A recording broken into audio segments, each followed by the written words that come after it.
this is getting out of hand for the Boston Bruins as another report has come out detailing a trade going down with Pavel Zacha. We're going to be breaking down these reports, going over what this means for him and his future with the Bruins as well. You're going to want to stick around till the end of the video with a very interesting update from multiple sources coming out about the Bruins rankings here from their moves this offseason. We got a lot to break down here today, ladies and gentlemen, the dog days of summer. Before we do jump into all of the news that we have to bring here for you today, be sure to hit the sub button if you haven't already. We're on the road to 10K with the first goal we got to get to is 8K, though, and your sport's been absolutely incredible as of late. We're a third of the way to 8K, but I know you guys can do it. If you haven't hit the button already and you're looking for your Bruins news, be sure to do so. But as I mentioned, ladies and gentlemen, this is getting out of hand because we're seeing all these reports come out about a trade that's going to happen with the Boston Bruins for another winger, and now you're getting reports like these, where Pavel Zacha is reportedly shopping on the market once again by the Boston Bruins. And this comes out from the fourth period and David Pastrnak. The Bruins explored a trade on the market during the season, and there is belief out there that Boston is looking again to move him at this point in the season. This comes out 2 days ago.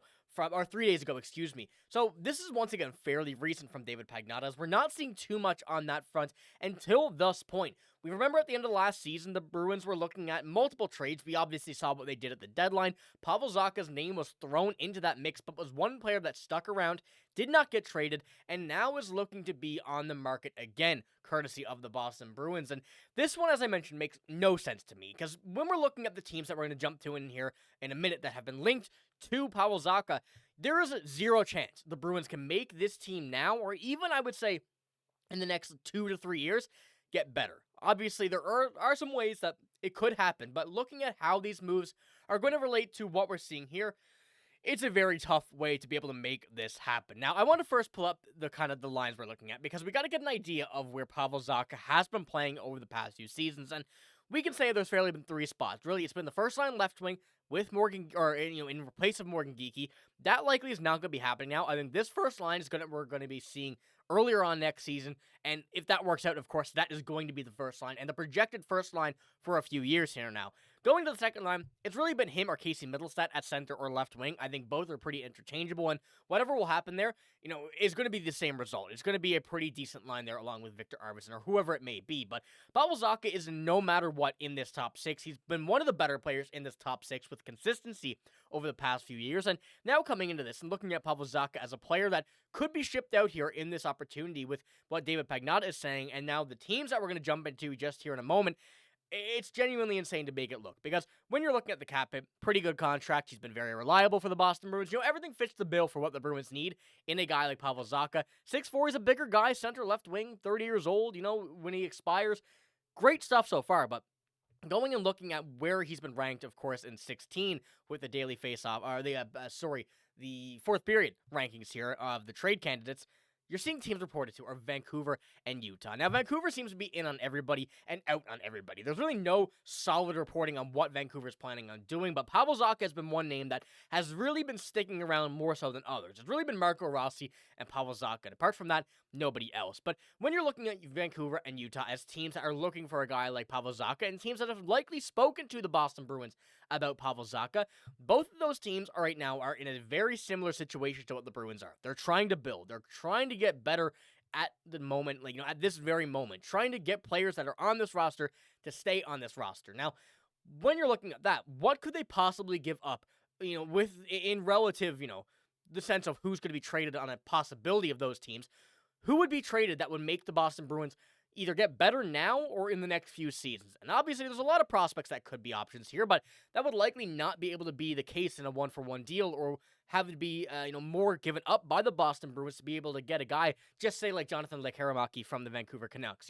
That's one guy that I really had my eye on if you're looking at any sort of trade with the Vancouver Canucks, but that one-for-one would not work. The Canucks would not do that. So when you're taking a look at that and being able to kind of measure it into what teams are going to be willing to give up for Pavel Zacha, it just is, almost impossible for the Bruins to be able to get any value in a positive sense here out of a one-for-one trade unless things go deeper. But I really don't think the Bruins want to go deeper into a trade and give up more assets than what they already have, unless it is someone that a lot of teams will not be willing to take. But I do want to pull up the article here from, I think, Pro Hockey Rumors now, telling about what could Pavel Zacha really kind of give up, or what could he bring to have more value to many other teams. And this is what they had to say.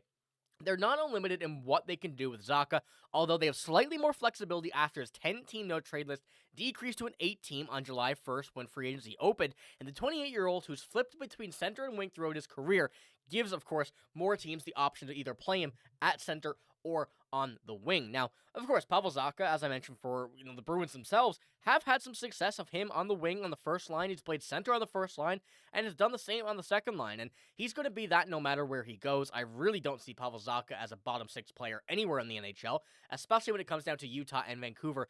Two teams who are looking for a player like Zacha to fill in a slot that has a major hole for them. And in a Utah sense, they need someone to replace Matias Maccelli with that kind of play style, not necessarily in that exact position, whether it be on the first line or second line, wherever he did play most, but a guy that can fill in that type of role that he had on a bigger size than Pavel Zacha, who, of course, once again, 6'4", is not a small guy and really fills in exactly what teams are looking for. And I really just can't see what the Bruins are going to get in return here to make a deal like this happen, because as you see here, and I'll kind of go it up once again, when you're looking at what Pavel Zacha has brought to the table, and you see, I'll pull it up on the big screen here, what what the fourth period and David Pastrnak had to say. The Bruins explored a trade market with Zacha during the season. Belief out there that they're looking again to move him. What's what David Pastrnak said. The 10-team no trade list turned down at 8 makes it easier, so he does have some say in where he ends up. If Del, he has 2 years remaining on his contract. And once again, when you're looking at these two teams in Vancouver and Utah, and there certainly could be more out there that are not reported in this. Of course, this is updated as it comes out. Some players have been traded, some players have been signed and whatnot on this list.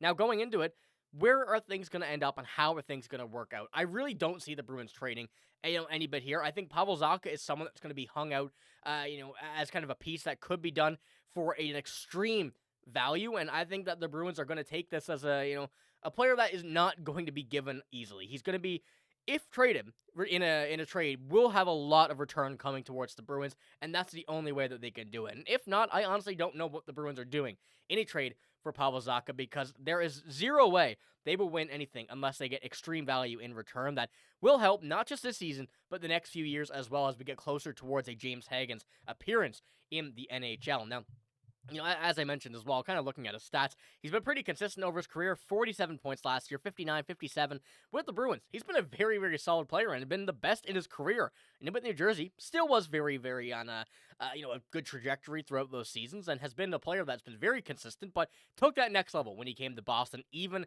with a bad season last year. 2 back-to-back 21-goal seasons. He's really proved himself to be that guy that the Bruins are looking for, and can get a very, consistent goal-scoring percentage or goal-scoring production out of. That will make him work. So let me know what you think about Pavel Zacha. I think the reports that we're seeing about this are absolute nonsense. I just want to bring it up in the video because, it's very hard not to see this at the headlines, especially during, as I mentioned, the dog days of summer, where all we're seeing is kind of reports and projections going over the next few seasons and what they did to the draft. So seeing something like this come out really catches the eye of Bruins fans, and I wanted to touch on it here and get your guys' opinion. But before we do finish this one off here, I want to pull up this from, going over a very interesting kind of looking deal from the Boston Bruins' grade. And, this is just genuinely insane. Once again, kind of throwing in the topic of where we are right now. You're getting these types of lists, and the grade that the Bruins were given for this offseason is a C. They got to a fantastic start when they acquired Victor Arvidsson from the Oilers, giving it a solid middle six forward at a relatively low cost. Yeah, you go them. Tanner Jeannot, they were saying the biggest whiff for that is Tanner Jeannot, which I don't really agree with because, as I've been mentioning in the past few videos, my opinion's completely changed on the signing. I was in that mindset originally. Now I'm in a much different mindset, and going to get a number one center. They didn't do that, but when you're looking at all of this, it's just kind of nonsense. And given the Bruins' projected grading at C, this is something that a lot of teams and a lot of players and people are just looking at as extra moves that will not have an impact in the next year or so. But I think this is going to be a very different one. It's going to make a lot of players internally fight for that spot that they need to get to be able to make this lineup. And that's one thing that the Bruins really need to do. And I think they did it right here with this. So I want to know what you guys think about that as well. But mainly the deal with Pavel Zacha. What do you think about that? But that's all I have in this video. If you did enjoy, give it a like, hit the sub button as well. I'm signing out though. Thank you for watching. Hope you have a great day. See you later.